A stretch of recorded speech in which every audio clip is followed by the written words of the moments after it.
Coming up on Sky News, we'll see what's on the front pages of tomorrow's newspapers with the company of the historian and author Kate Williams and LBC presenter James Max. Welcome back. This is Sky News at 10. You're watching our press preview. A first look at what's on the front pages as they arrive, and they are still arriving. First, though, we will tell you what's in our headlines tonight. Let's skip on to those if we can. Two lords have been suspended from the Labour Party following claims they broke parliamentary rules over lobbying.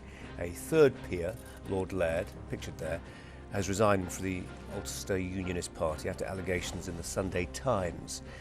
A 28-year-old man's been arrested on suspicion of murder following the discovery of a woman's body and her baby at their home in the Billesley area of Birmingham. And a state of emergency has been issued in the Czech Republic as swollen rivers caused by heavy rain threaten to damage Prague's historic centre. Latest pictures just in from Ankara, the capital. A third consecutive day of unrest there. Riot police represented again, as there have been, some 60 plus cities and towns across Turkey in some ferment right now. Originally, Taksim Square, famous Taksim Square in Istanbul, the focus of these protests, which began because there were plans to redevelop that square, build a shopping arcade.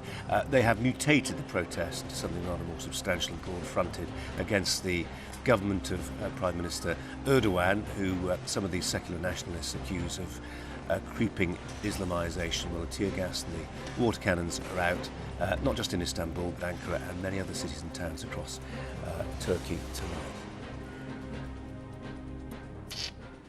Well, those today's headlines. Now for a look at tomorrow's front pages then. Writing in the Telegraph, the Deputy Prime Minister promises new laws to curb lobbying and give voters the power to sack their MPs.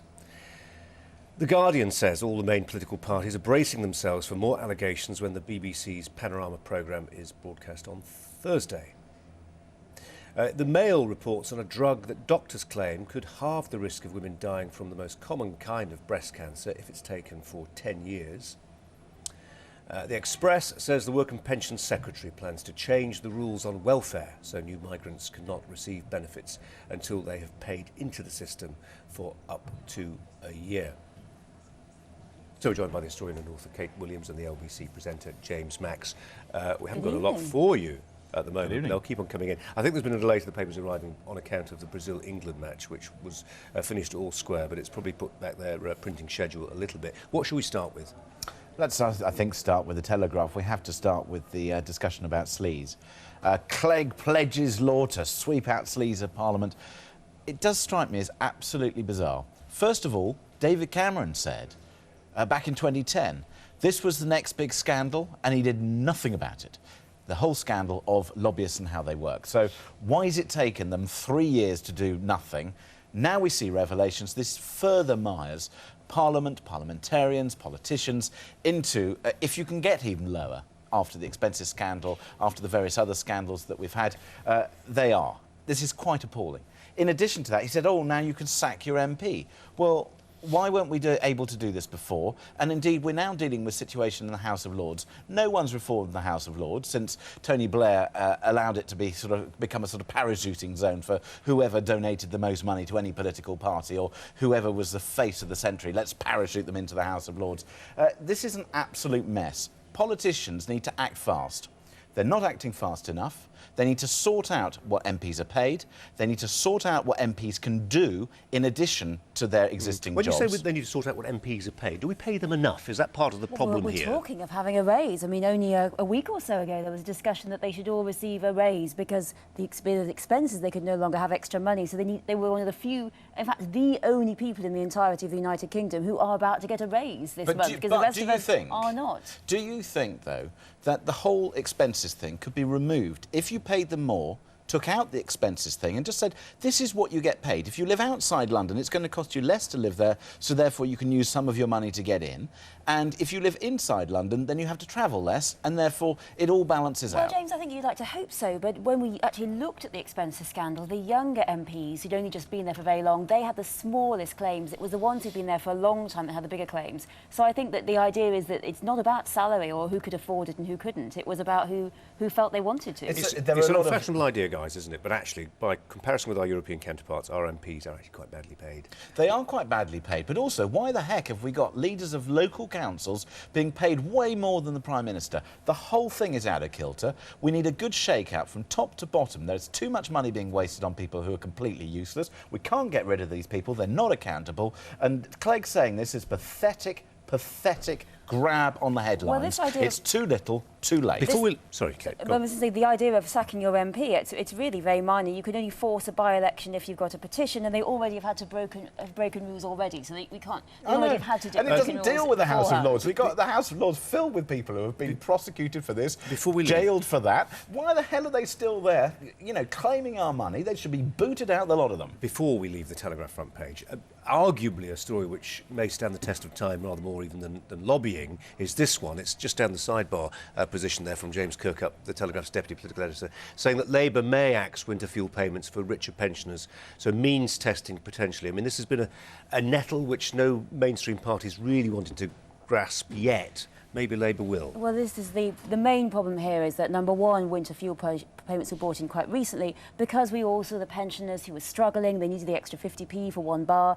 And also the big problem is that the main voting for both Labour and Conservative are pensioners, and everyone's terrified of alienating them. And the baby boomers are working their way through. That demographic bulge is coming. There are more and more of them. There are a lot of people who receive the winter fuel payment, and it goes into their holiday fund, or it goes into their nice car fund. It's not necessarily going for people who really need it. But I mean, pensioners do get a lot of benefits. They get, obviously free TV licences, entry into a lot of museums free, and also winter £250 a year is quite a lot of money. I think you make a very good point, which is politicians are afraid to tackle the most costly elements of the benefit system, if you like, or the social security system, whatever you want to call it, because of votes. That we've got sophisticated gerrymandering going on here. And I guess hats off to Ed Balls for saying this is something that we should tackle. But there are universal benefits there which are claimed by people who don't need them. It is about time that we look very carefully as to who is getting what, how we make sure that the system means that people who really do need the heating allowance genuinely get it. I don't want to see anybody up or down the country not be able to turn on the heating because they're afraid as to whether they're going to be able to pay the bill. Having said that, for people who have paid into the system, and probably very handsomely throughout their lives, they are still paying tax, not only at perhaps a higher rate, but then, of course, there is a small element of VAT on fuel, 5%. We really should perhaps say, let's get rid of the fuel payments, if you like, for that, but let's also make it VAT-free for people over a certain age. There are certain things that you can do. This is one way to grab the headlines, but this is not going to make Labour's, books balance. It does feel, doesn't it, guys, as if the principle of universality in benefits is an idea whose end has possibly come. Is this the beginning of suggesting that perhaps we should also properly means test the pension? I mean, I can't see a pension being available when I retire. Can I just take us to the Express, because they've got a benefit story as well, and there the principle is not universality, but the contributory principle, let me say that word correctly, this idea that if you've paid in, you get something out, but if you, the corollary of that being, if you don't pay in, you don't get something out. The Daily Express likes stories about benefits and migrants, and they've rolled them together into this story. I'm amazed that they haven't either got Madeleine McCann or indeed a weather story on the front, so, this is the third piece of low-hanging fruit. But let's go to the substance of the argument. What are they actually saying? Migrants are to face tougher rules before they can claim benefits. Ian Duncan-Smith, they're quoting. But all it is that Ian Duncan-Smith is saying he wants to do this. He would like to do this. This isn't necessarily going to happen because this is obviously going to be a problem within the European Union. We have to obviously correspond to their rules. So it's all very well Ian Duncan-Smith doing this tough talking that's obviously got him a lot of coverage, but I don't know whether he'll be able to see it through. There's been a lot of tough talking, but actually very little action. And what you don't want to do is you don't want your benefit system to suddenly turn into a target to allow people to then become the sort of focus, if you like, of sort of hate and victimisation. On the other hand, we do need to make sure that our benefit system is reformed, and one of the biggest areas is housing benefit, where there are a lot of people who are claiming very expensive housing benefit, and I still do not understand why people are able to come to this country, suddenly find themselves in difficulty sorting themselves out with somewhere to live, they happen to be in a very expensive borough, and suddenly all their housing costs are paid, when if you're a normal, bloke, girl, whoever it may be, that's perhaps studied very hard, that you're trying to make ends meet, if you're in your 20s or 30s, getting the expense to be able to live in anywhere close to central London, it's phenomenal, and you don't get any help at all. It's nuts. Well, this is true, but I just think this is easy vote grabbing here for me and Duncan Smith. He can insult migrants, he can insult the EU, he sounds tough, and really, essentially, I think that, as we were saying, the biggest part of our benefits bill is pensions, and we're not going to tackle that. Well, so he won't touch that, we know that. We tinker with this, and I don't think anything is going to happen along these lines. It simply won't get passed. It's headline grabbing. Yes. Well, the threat of UKIP may have something to do with that. The Guardian, ministers race to change rules as lobbying scandals hit them. Lovely picture as well. Where is this? Nearly 100 naked fundraisers Yeah, there are a lot of bare taken to the bottoms water. there. They're in the Gower Peninsula in South Wales Yes. for Marie Is Curie. there any need for that, really? Well, you can do anything for charity, can't you? This It gives is- you a this license is to the do all Would you point. not kinds of jump things. naked into the water for charity? No, John? absolutely not. Oh, James. No, I'd like to see you listen, get off. look here. I think It's a very blurry if I photo. started It's a doing very that, blurry photo. look, a lot of people would start rushing out with wet towels, drag me over, and drag me back into the sea. I don't think we need that. The Met, there's talk here on the Guardian that they are looking for a change in the law to close the ethnic gap in their police force, which would be a major step forward, or a major step, I should say, for the Met, wouldn't it, in terms of their recruitment policy? I mean, you know, you're London, LBC Radio. What do you think about this? I think that this is appalling. There is absolutely No role for need affirmative action. for positive discrimination in any shape or form. People should be getting the jobs because they are the right person But for they the job. don't. I mean, But I that is completely because- disagree with you because this just doesn't happen. We see the same people Yes. hiring the image of themselves. So that's why there are very few black policemen, and those who are often there suffer racism. But that's and they because they the have wrong to- people were appointed to the wrong jobs. So if, for example, you are not hiring people of whether it's ethnic minorities or different age groups or different abilities or all sorts of things, then it's because your recruitment policy is wrong, not positive discrimination. Otherwise, you end up hiring people who are not good enough to do the job. It is a mistake, and in fact, it undermines the whole argument behind trying to get the diversity you need. But I just don't agree. I mean, we were saying about the House of Commons, House of Lords. I mean, look at the House of Commons, House of Lords. They are ethnically and age and also gender. They're almost identical. And are you seriously saying that there are no women very few women necessarily in the House of Commons because they're not up to the job, or it's the fact that people have discriminated against them? It's because we got a party problem. We've also got a voter problem. We've also got I don't know, a social problem. There are a whole range of reforms that need to take place, but I never believe that positive discrimination is any way to get the right answer. I think we failed so far completely, and we have to have positive And you discrimination will to fail address even that. further if you have positive discrimination. I think it's the most Is this not- abhorrent of all Is Is policies. this I not, don't agree. though, the essential arithmetic for this story is right there in that penultimate paragraph. In the 2011 census, only 45% of Londoners declared their ethnicity as being white and from the United Kingdom, and yet that is in no way represented by who's actually policing them. It's not, but then on the other hand, I don't necessarily think that you have to have a true carbon copy print, if you like, of the population that you're policing with the individuals. Because, for example, otherwise you're going to start doing by age or by sexual orientation, all this sort of thing. Or Of gender, I mean, course, that's or another problem. gender. And I don't necessarily see that that's the right way to deal with it. I do think it's important to make sure that we have many more people from different backgrounds and different sexes and orientation in places like the Met, but I don't think you achieve it by positive I mean, in discrimination. an ideal world, it would just happen, but I think still in the 21st century, so many of these institutions, the Met, Parliament, business, universities, newspapers, many things are controlled by the old boys club, and the same people get the jobs over and over again, and young, good men and women of ethnic minorities are not getting the jobs in the police, Okay, and when they get sometimes there, not. they're But being sometimes, guess discriminated what? It's because against. they're not good enough. You've probably detected by this stage, Kate and James are just warming up now. We'll take a break, let you drink some I'm water, and always we'll think warmed about up. the front page of the Daily Mail as well. Stay with us. We'll have more after the break. Welcome back. You're watching our press preview. With us now, the historian and author Kate Williams and the LBC presenter James Max. More from them in just a second. But first, take a look at pictures from Istanbul tonight. There have been 3 consecutive days of trouble in the city that straddles both the east and west of the Bosphorus, and this is one of the suburbs near Besiktas, the football club based there, but more importantly, rather the Prime Minister's office as well. Riot police have been deployed. 3 consecutive days of trouble, not just in Istanbul, but further afield as well, in Ankara, on the southern coast, all the way through Anatolia as well. Big problems, it seems. Difficult to know whether this amounts to a serious uprising against the Islamist government of Prime Minister Erdogan, or whether it's just some national secularists letting off a bit of steam, but certainly there's been a lot of trouble, a lot of arrests, and it continues tonight in Istanbul.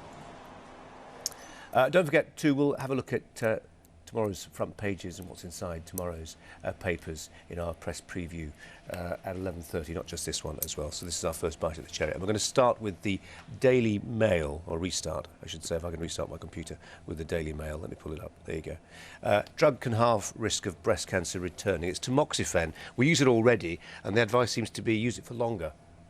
Well, I mean, a pretty amazing story if this is the case, because as it said here, it's quite a cheap drug. It's not one of the more expensive drugs for the NHS to cope with. So if the idea that you could keep taking it for 10 years, I mean, it's not one with particularly bad side effects as well, and you could ensure that the breast cancer doesn't return. Well, I mean, this is quite a breakthrough, I think. Yeah. The side effects can be weight gain and sweats and all that sort of stuff, can't they? But it's considered the alternative, right?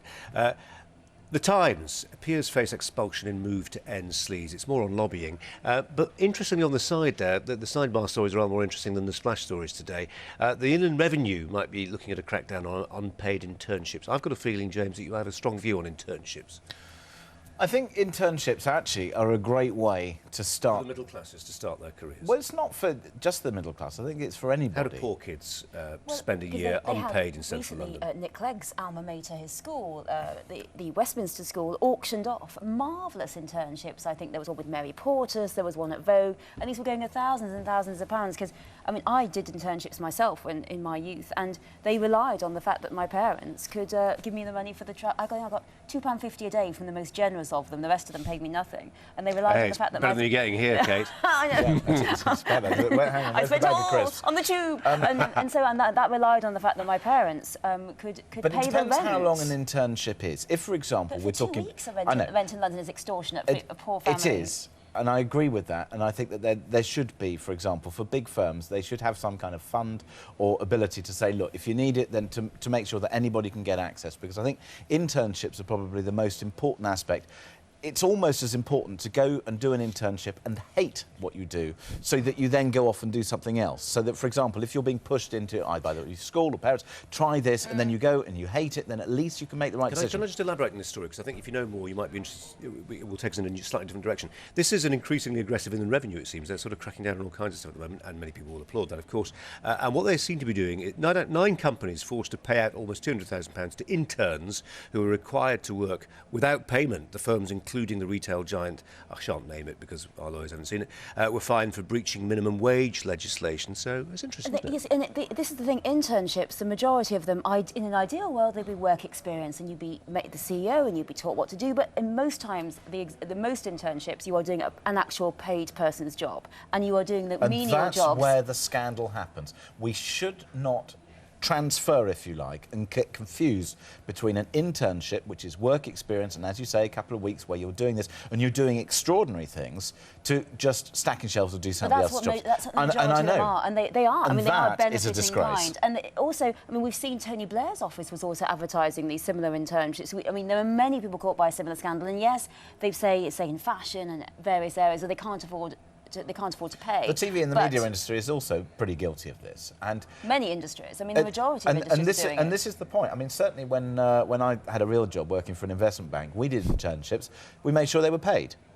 And also, I mean, the big difference now is for students, whose students come out of university now, they have massive fees. And it's just very different. In the old days, they didn't have fees hanging over them. Now, many students are coming out of university with thousands and thousands of pounds worth of fees. And then their parents have to go and pay an internship for them. Again, as we were saying, it's jobs for the boys. It's only the very richest parents who can afford this type of thing, which means that it's very disturbing. I mean, we want a range of people to be working in the media, in Tony Blair's office, and in fashion. We want a range of people, and in essence, you want the best person to apply. So I think there are a couple of things which should really be happening. First of all, big firms should not be exploiting individuals in the way that sometimes they do. The second point is that there should be some kind of funds, particularly from these big firms, to say, we will make sure that nothing can prevent the very best from coming to have these internships. But also, I think we need to be very careful to make sure that we don't end up just having firms exploiting people, particularly in difficult economic times. That is what they do sometimes, and it's a disgrace. Because people are desperate for a job, and if they don't get a job, if someone else do it. I think also, you know, this shows that self-regulation doesn't work, because all the industries have had a chance to bring this in before. No one has. No one has, but they need a law. I mean, it needs to be in the law, otherwise it's not going to happen. It's not going to happen otherwise. One front page we haven't addressed so far, and that's the Daily Mirror. Kate, it won't take you long to put your royal hat on. Kill Harry maniac was jail convert. We won't talk about the specifics of the story. We don't really know. We can't comment on that. But Prince Harry, given his time at Camp Bastion, flying the Apache, all the rest of it, they'll need to watch him closely, won't they? Because, you know, as the heir and the spare and all that sort of stuff, he will be expected to enjoy rather less close protection than, say, Prince William, and yet he's clearly a target as well. He's got years of this to come. He is a target, and we, of course, we saw the interviews with Prince Harry earlier on this year, in which he made it clear, that he had shot members of the Taliban, and that's what he saw as his role, as opposed to, say, nation building or, you know, helping poor children. I went there to do the story. He made all those points about nation building and stuff, but he also happened to let slip the fact that killing the Taliban was part of his job, and we obviously seized on that. So it does obviously make him a target for people who might wish to do him harm, and much more so than the rest of the royal family. But I mean, increasingly, the royal family are trying to cut down on their protection because they see it as excessive. But then, what will we do if there's ever a threat on them? Because of course, you see, Princess Anne was practically kidnapped. You know, there are people out. Right. They have massive bounties on their heads. Well, the thing is that, of course, if they know that the red top royals are going to be protected, why would you go after them? So I think those lesser royals, sadly for them, they are going to be targets. And if we are going to continue with this institution that we call the monarchy, which one would assume that we are, given the popularity of Her Majesty, and here we are, 60th anniversary. And to be honest, I think they do an incredible job. Coronation Day today. Absolutely, and I think they do an incredible job. And I think you have to accept the fact that there is a financial cost to make sure that they are safe. That's the least we can do. OK, guys, on that rousing royalist note, we'll draw our first press preview to a close back at 11:30 for more picks. We'll have more papers to go through then as well. So well done with the limited selection. James, Kate, thanks both very much indeed. We're going to bring you the weather now.